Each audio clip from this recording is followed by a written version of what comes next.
यमुना नगर गांव। ये कहानी है उसी यमुना नगर गांव की जहां पे दो भाई जय और हरि रहते थे।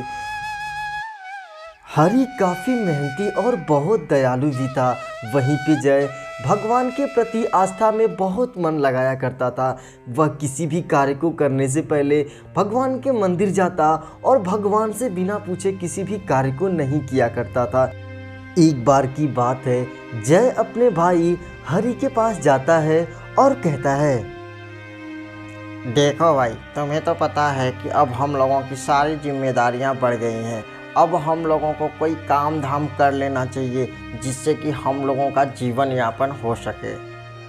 उसके बाद उसका भाई हरि कहता है, हाँ हाँ सही कह रहे हो। अब हम दोनों भाइयों को अपने खेतों में मन लगा के काम करना होगा। उसके अगले दिन ही दोनों भाई काम करने के लिए अपने खेत में जाते हैं। उसके बाद हरि जय से कहता है, हम दोनों भाइयों को इस खेत में मन लगा के काम करना होगा जिससे कि हम अन्न की उपज करके अपना जीवन यापन कर सकेंगे।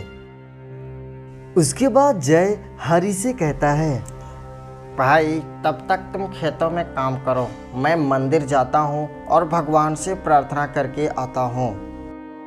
उसके बाद जय खेतों का काम छोड़कर भगवान से प्रार्थना करने मंदिर चला जाता है। वह मंदिर जाकर भगवान से कहता है, प्रभु, मैंने आज आपके आशीर्वाद से खेतों में बीज बोने का निर्णय लिया है। मुझे पूरा विश्वास है कि इस बार मेरी खेती बहुत अच्छी होगी। इधर दिन रात हरि खेतों में मेहनत करके खेत को बीज बोने के योग्य कर देता है। फिर वह अपने भाई जय से कहता है, भाई अब हमारा खेत बीज बोने के योग्य तैयार हो चुका है। अब हम दोनों भाइयों को खेत में बीज बो देना चाहिए। उसके बाद जय हरि से कहता है, अरे ये तो बहुत अच्छी बात है।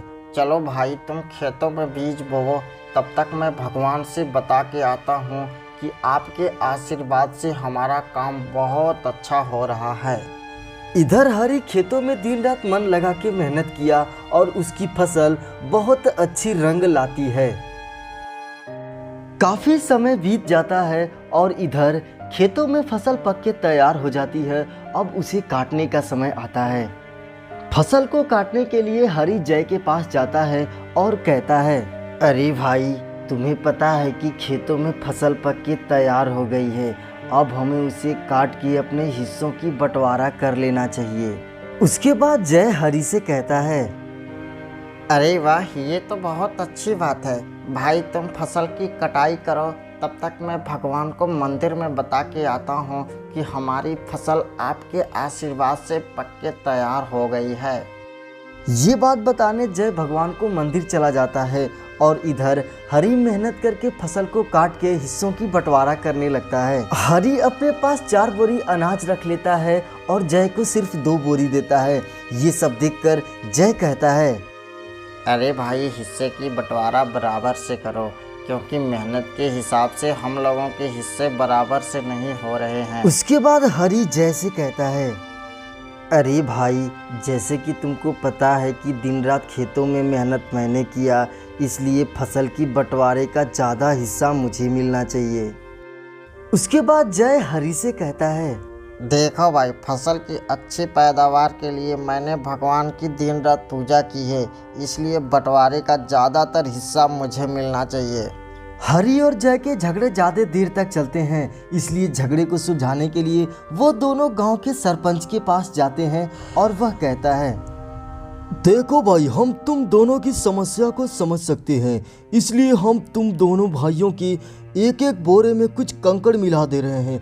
अगली सुबह जो इन दोनों बोरों में से कंकड़ को निकाल के आएगा, बंटवारे का ज़्यादातर हिस्सा उसी को दिया जाएगा।